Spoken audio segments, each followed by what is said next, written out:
A Dance in Fire, Chapter 5, by Wauhin Jod. Soap, the forest will eat, love. Straight ahead. Stupid, and a stupid cow. The voice boomed out so suddenly the Decumus Scotty jumped. He stared off into the dim jungle glade from which he only heard animal and insect calls, and the low whistling of wind moments before. It was a queer, oddly accented voice of indiscriminate gender, tremulous in its modulations, but unmistakably human, or at very least elven. An isolated Bosma perhaps, with a poor grasp of the Cyrodiilic language. After countless hours of plodding through the dense knot of Valenwood jungle, any voice of slight familiarity sounded wondrous. "Hello?" he cried. "Beetles on any names?"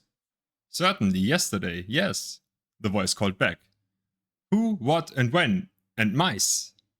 "I'm afraid I don't understand," replied Scotty, turning toward the brambled tree, thick as a wagon, where the voice had issued. "But you needn't be afraid of me. My name is Decumus Scotty. I'm a Cyrodiil from the Imperial City. I came here to help rebuild Valenwood after the war, you see, and now I'm rather lost." "Gemstones and grilled slaves, the war," moaned the voice and broke down into sobs.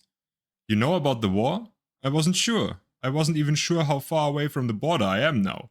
Scotty began slowly walking toward the tree. He dropped Regulus' satchel to the ground and held out his empty hands. "I'm unarmed. I only want to know the way to the closest town. I'm trying to meet my friend Leodus Jurus in Sylvanar." "Sylvanar," the voice laughed. It laughed even louder as Scotty circled the tree. "Worms and wine, worms and wine. Sylvanar sings for worms and wine." There was nothing to be found anywhere around the tree. "I don't see you. Why are you hiding?" In frustration, born of hunger and exhaustion, he struck the tree trunk.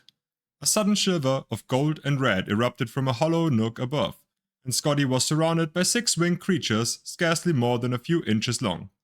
Bright crimson eyes were set on either side of tunnel-like protuberances, the animals' always open mouths.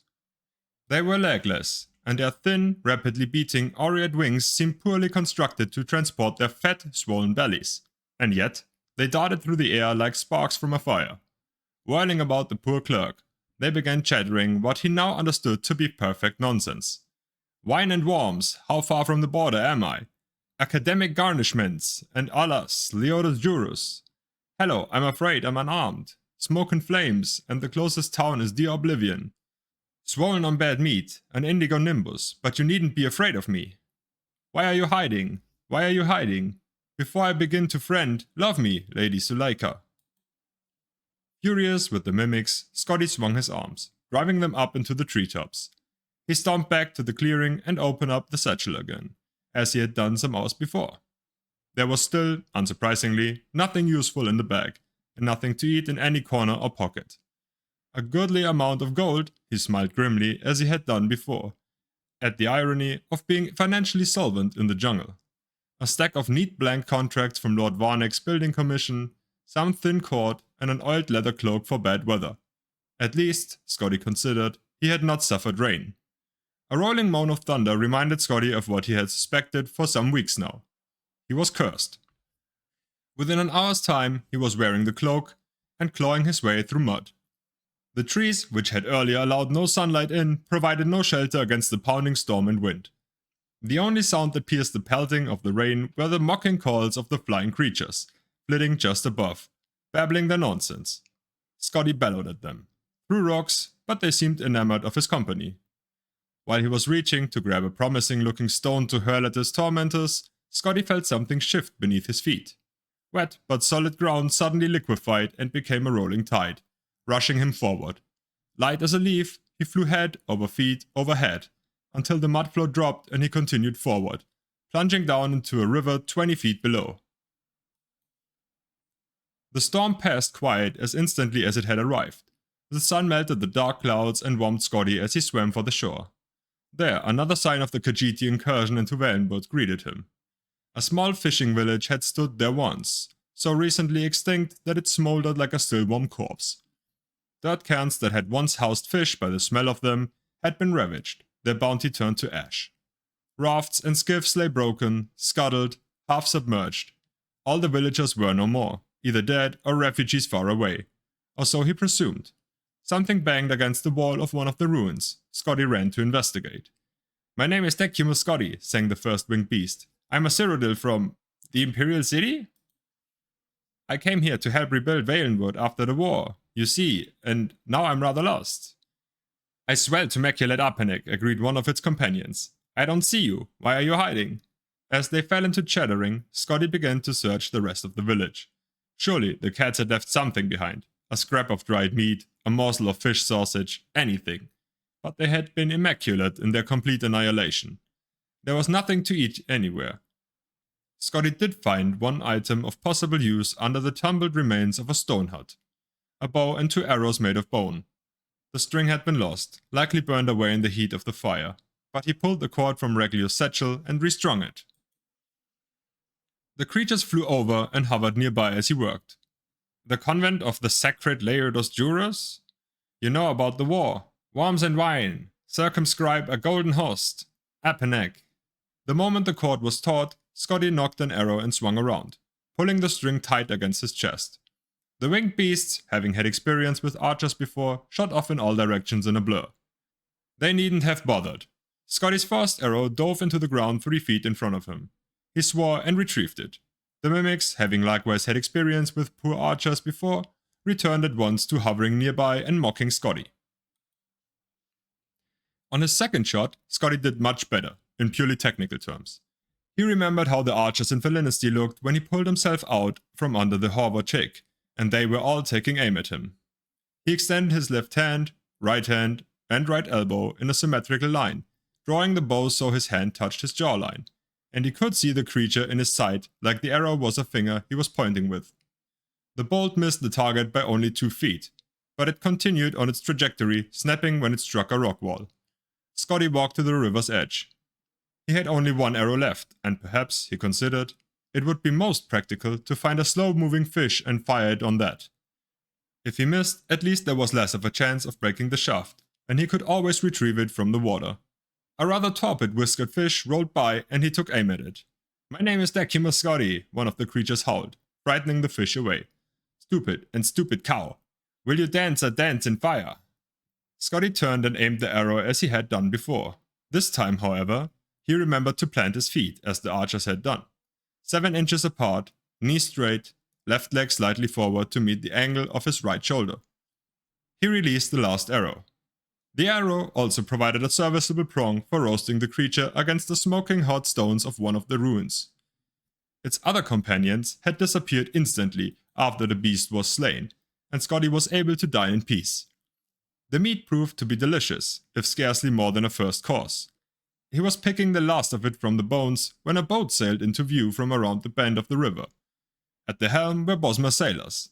Scotty ran to the bank and waved his arms. They averted their eyes and continued past. You bloody callous bastards, Scotty howled. Knaves, hooligans, apeneks, scoundrels! A grey-whiskered form came out from a hedge, and Scotty immediately recognized him as Griff Mellon, the poet-translator he had met in the caravan from Cyrodiil. He peered Scotty's direction, and his eyes lit up with delight. Decumus Scotty! Precisely the man I hoped to see. I want to get your thoughts on a rather puzzling passage in the Memorial Plebar. It begins, I went weeping into the world, searching for wonders. Perhaps you're familiar with it. I'd like nothing better than to discuss the Memorial Plebar with you, Griff. Scotty called back. Would you let me come aboard, though, first? Overjoyed at being on a ship bound for any port at all, Scotty was true to his word. For over an hour, as the boat rolled down the river past the blackened remnants of Bosmery villages, he asked no questions and spoke nothing of his life over the past weeks. Merely listened to Mellon's theories of Meretic Altmeri Esoterica. The translator was undemanding of his guest's scholarship, accepting nods and shrugs as civilized conversation. He even produced some wine and fish jelly, which he shared with Scotty absent-mindedly, as he expounded on his various theses. Finally, while Mellon was searching for reference to some minor point in his notes, Scotty asked, rather off subject, but I was wondering where we're bound. The very heart of the province, Sylvanar, Mellon said, not looking up from the passage he was reading. It's somewhat bothersome, actually, as I wanted to go to Woodhart first to talk to a Bosmer there who claims to have an original copy of Dirith Valmiliad, if you can believe it. But for the time being, that has to wait. Somerset Isle has surrounded the city and is in the process of starving the citizenry until they surrender. It's a tiresome prospect, since the Bosmeri are happy to eat one another, so there's a risk that at the end, only one fat wood elf will remain to wave the flag. That is vexing, agreed Scotty sympathetically. To the east, the Khajiit are burning everything, and to the west, the High Elves are waging war. I don't suppose the borders to the north are clear. They're even worse, replied Melon, finger on the page, still distracted. The Cyrodiils and Red Guards don't want Bosmer refugees streaming into their provinces. It only stands to reason.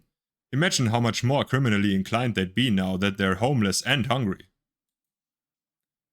So, murmured Scotty, feeling a shiver, we're trapped in Valenwood.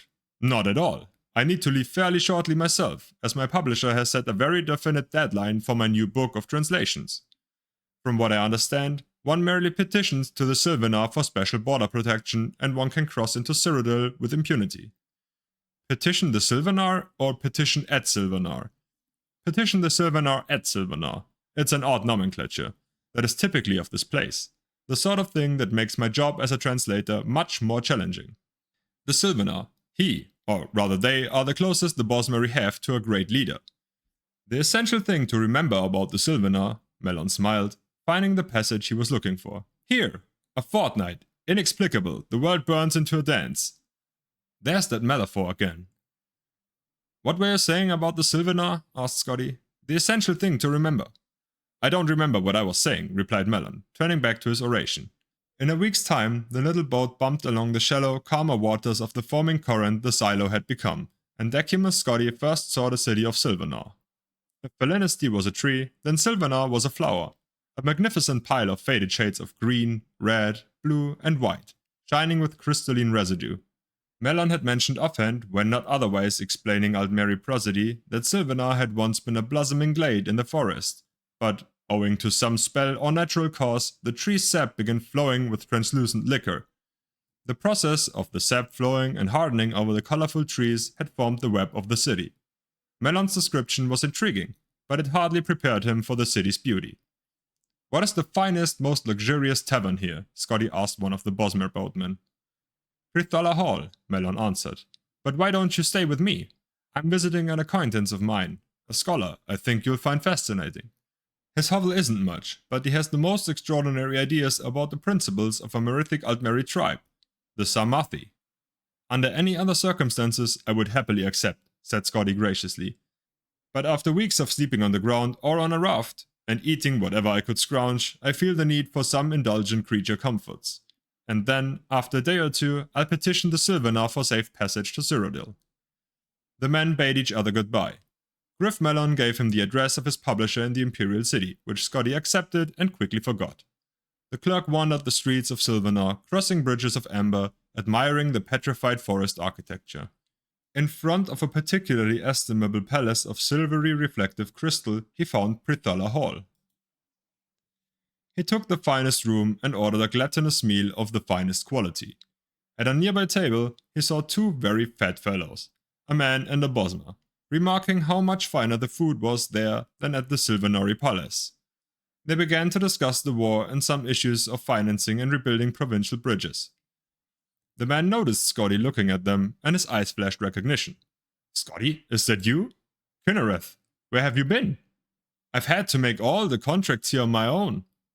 At the sound of his voice, Scotty recognized him. The fat man was Leodus Jurus, vastly engorged.